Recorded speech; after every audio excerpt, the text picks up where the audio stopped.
this is something we're super passionate about, is making sure that people continue to progress their skill set, whether that's UX or interaction or what have you. So beyond just the mentorship and design critique that the creative directors will lend to the UX designers, um, if there's any type of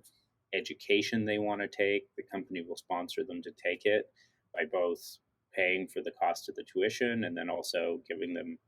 time off to take it. Um, Also, going to conferences and stuff when that's a thing, and COVID isn't so rampant. We sponsor people to go to conferences and to learn there. Also, because we're an agency model company, there's often time in between projects where UX designers will be like on the bench, so to speak, for a couple of weeks or maybe even like a month or two. And in that time, we transfer them over to a different arm of the company we call Polyform Labs, where they can explore their own ideas and creativity, and they can either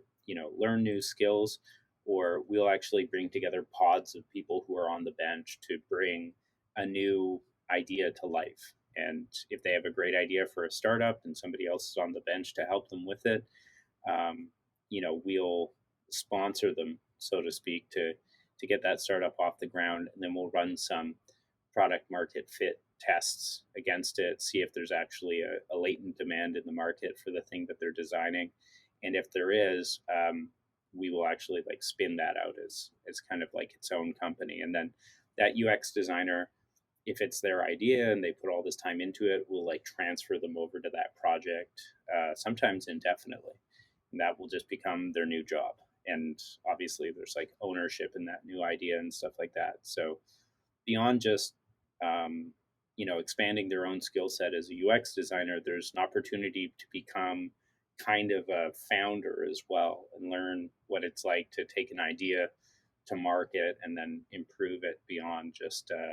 these client interactions that they get to do as part of the studio.